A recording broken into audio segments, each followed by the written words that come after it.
Hey guys, it's Maymay and welcome back to another Sunday devotion. I've been missing you guys. I hope you've been missing me. I did take the week we went to Texas off, and I did not intend to take Mother's Day off, but I'm just going to tell y'all something. This year was really bad for me.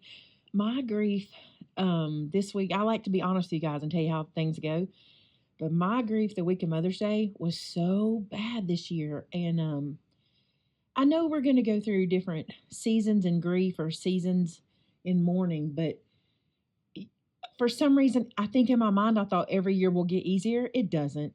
It just doesn't. So if you're struggling, if you're going through grief, just know it doesn't get easier. I almost feel like I cried more this year than the first year I was without mom, and everything made me think of her. And I'm sure it's a lot of life things that are happening, having a grandson and being with all my children the weekend before Mother's Day, and just knowing how much mom would love that, although she is absolutely living her best eternity right now. But it was rough and I struggled. And I had a message I wanted to bring to you, but I thought, you know what? I'm just gonna give myself some space and give myself some room and not cry the whole time I'm talking to y'all, because that's what I would have done had I done a devotion last week. So let's kick this one off. I'm excited about this because a lot of you guys know me from, or know this part of me from when I talked to you about my panic and anxiety. A lot of you guys came to my channel because of my testimony and things like that. And I know this because you tell me that's how you found me or what have you. And I used to deal with panic and anxiety over everything. If there was a thing, I experienced it. If it was, could this happen? Might this happen? I thought about it and I thought this is probably going to happen to me because I was a panicker. Well, a couple of weeks ago, before we ever left for Texas, so several weeks ago now, my pastor was doing a sermon series called Divine Interruptions. And that's a whole other topic I'd like to talk to you about because he really opened my eyes to a lot of that too.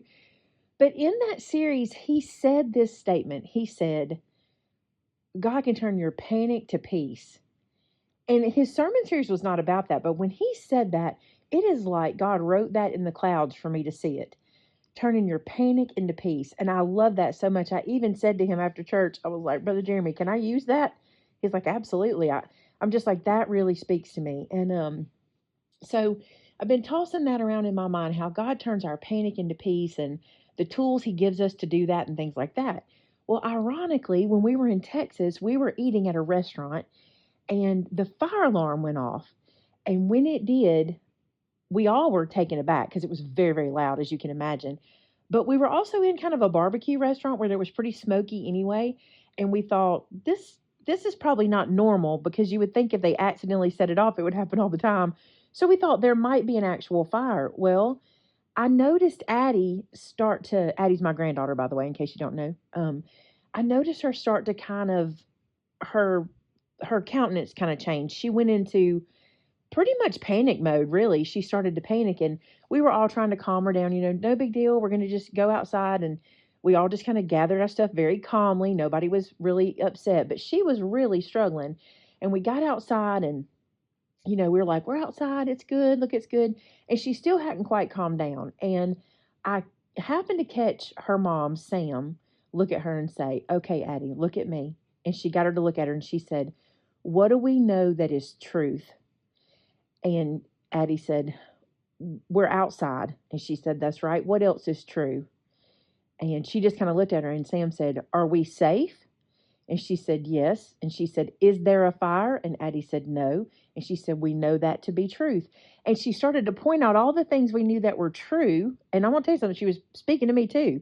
All the things that are true that Addie could look at and not worry about the things she didn't know. So with all of the truth she was able to look at around in her surroundings, it was able to help her get her bearings again and realize, hey, we're not in trouble. There's just a sound happening. And that, I looked at Sam and I said, Samantha, that was incredible. I'm like, that is, I'm going to use that for myself. And I even said something to Joe about it, my son Joe. And he was like, that's really good. He's like, I could really use that too. And I'm like, how many times do we not look at what is true? Do we not focus on what we know to be truth? And instead we focus on whatever Satan's putting in our brain, whatever he's trying to make us see, to cause the panic, to incite panic inside of us. So it caused me to think about God, and it caused me to think about what happens when I'm in panic? What happens when full panic mode hits? Well, from what I remember, all reasoning goes out the window. Like, this may not be the same for you, but for me, all reasoning goes out the window. It's panic. I must be chaotic, and I must pay attention to the fact that I am in full freak out mode, whatever it is. And this is not only if you deal with panic attacks and a mental anxiety and attacks like that. This is also in situations when something arises, when you get bad news, when you have to make a decision, when something is sudden.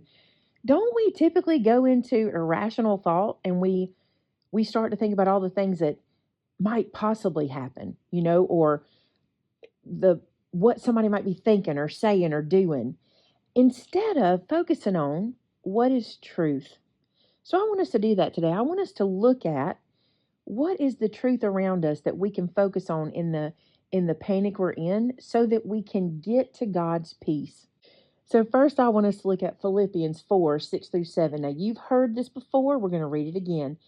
Do not be anxious about anything, but in every situation, by prayer and petition, with thanksgiving, present your requests to God, and the peace of God, which transcends all understanding, will guard your hearts and your minds in Christ Jesus.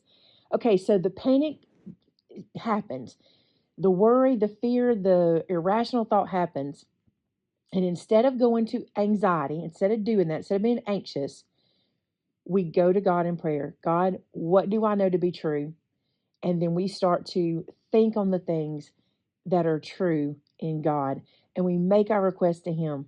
And we start to talk to Him and listen. And He will give us His peace. I want to say this to you because in the car this afternoon, I was on my way home to film this, to record this. And I was thinking, this sounds so easy. Somebody listening is going to be like, Maymay, this is crazy. This sounds easy. Like, you don't understand what I go through. You don't understand how hard this is for me. Well, I'm just going to tell y'all something. This is not something that happens and heals you the very first time. Now, God can heal you instantly. Okay. He did for me. But this is a practice that okay, practice. We have to practice it. That's the word. We have to put this into our everyday. And when something comes against us, when Satan finds a way to attack us, we have to go, okay, what do we know to be true? Number one, God doesn't want us to be anxious. That's not from God. He wants us to have His peace. That is from God. And then we have to think on how to get there and pray about how to get there. And over time, as you practice putting God's peace into your forefront, knowing where we are, what the truth is, the more you practice that, the easier this will get. And all that means is you'll get from your panic to peace faster and faster and faster. That I do know to be true because that has been my experience in my life. Okay? So I know that can happen. But if you find yourself going from panic to panic to panic, we need to get this situation handled, and we need to start looking at what we know to be true. So let's listen to another scripture. Listen to this one. John 14:27. Peace I leave with you. My peace I give you. I do not give it to you as the world gives. Do not let your hearts be troubled, and do not be afraid. Now, this is Jesus. He says, my peace I leave with you. We've talked about this before. He didn't say, my peace I will have available to you. He didn't say, my peace can be found eventually. He said, my peace I leave with you. My peace I give to you. You already have it. If you have a relationship with Jesus, you already have His peace. And He says, I don't give it to you as the world gives. How does the world give us stuff? The world is superficial about things, or the world might give us what looks good. How many times do we see something where it's like a quick fix idea or whatever? That's not how Jesus works. He says, I leave you my peace. And then he says, do not let your hearts be troubled. Do not be afraid. When things happen, we really can look to the truth of God's word. When we're in our panic, if we head to God's word and we think on his peace and what he has for us, we can go from panic to peace. I've told you this before and I say it over and over again, but the weekend that mom passed away, I remember being at home, and I don't know if you've ever experienced grief. Maybe you're listening and you've never gone through this, but mine looked like hours and hours and hours of weeping. That's what mine looked like.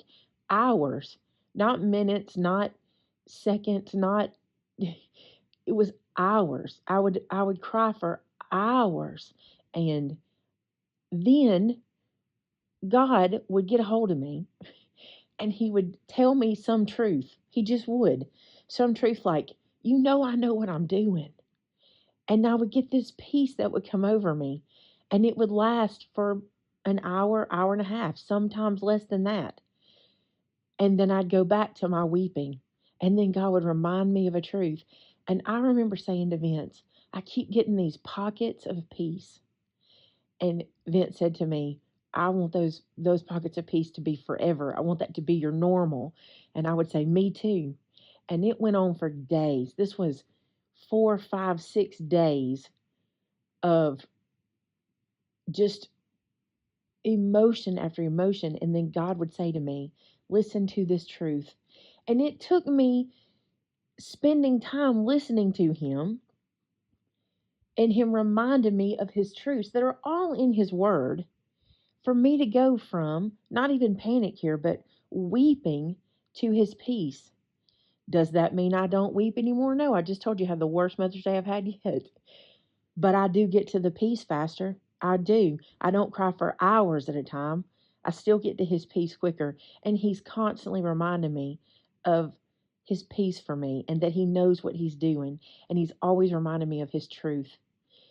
And so if you're someone today who's struggling with finding peace, maybe finding peace in the panic,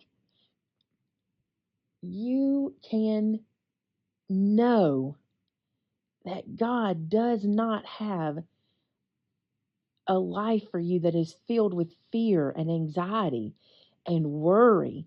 These are things he never wanted us to do. He even says in his word he didn't give us those spirits. He didn't give you a spirit of fear. I didn't give you that. That doesn't come from God. That's a truth we can lean on. One thing that you have to do, that's probably the hardest part for all of us, we have to be intentional. Intention is so hard for us in everyday life and in our spiritual walk. You have to be intentional. And here's what I mean. You have to choose to trust God's promises. I can tell you, you can be in the middle of panic and I can list off, because listen, I was there. I was there when everybody would say to me, do not be afraid. Scripture says, do not be afraid. Do not be anxious. You can tell me that all day long, but until I choose to accept it and believe it and live in it, things won't change for me. I'll stay in my panic.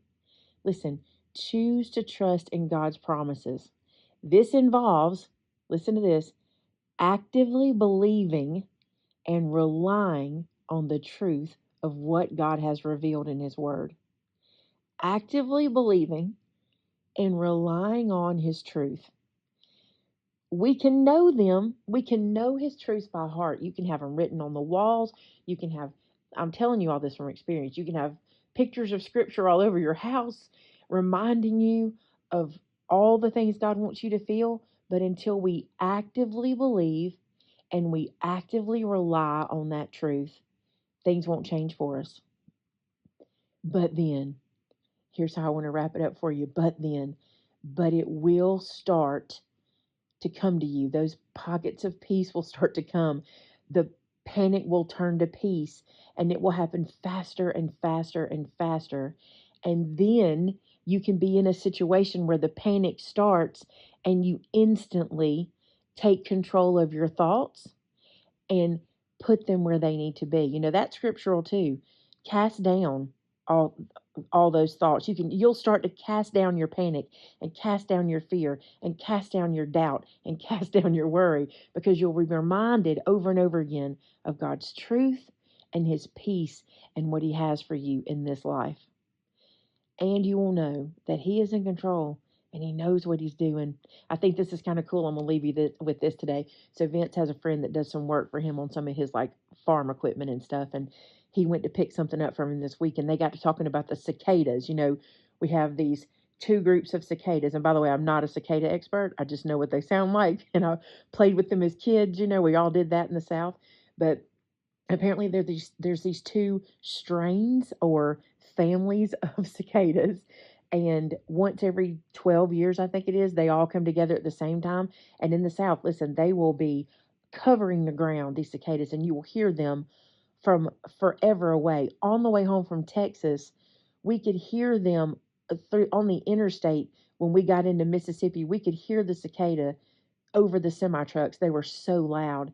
And the gentleman talking to Vince, he was like, "Isn't it amazing that God created these insects that bore holes into the ground around trees to aerate the ground so that they can grow better?" He's like, "Isn't it amazing that God it happens because he created it to happen, and he knows every tiny little thing that we need and the earth needs. He knows every tiny thing." And if God can think about that, if he takes care of a tiny bird, remember this from Scripture? If he takes care of the sparrow, what more can he do for you? And what more does he want to do for you? Today, practice remembering the truths of God's word. When you start to panic, remember the truth. What is the truth that we know? Where are we, and how do we know that God's going to take care of us in this moment? And it will help you receive his peace over and over again. God, thank you so much for this day. Thank you for those that are listening. God, if there's even just one person listening right now that is struggling with panic, with fear, with anxiety, I pray right now, God, that you would wash over them the peace that only you can give and that no one understands. But once they feel it, they will always desire to live in your peace. Just give them that clarity of what you mean by the peace that passeth all understanding. God, I just desire for every person to feel it. If they've never experienced the feeling of you wrapping your arms around them, I pray today is the day for that, God. I thank you so much for these listeners and these viewers and this family that we've created. I thank you that every time we're together, we're made better by each other and by the connection that you've given us, God. Thank you so much for everything you do for us. We ask all this in Jesus' name. Amen. Thank you guys so much for being here today. I hope that something that was said in this message speaks to you. And I just want you to know that I'm so grateful that I have this opportunity to do this with you every week. Bye now.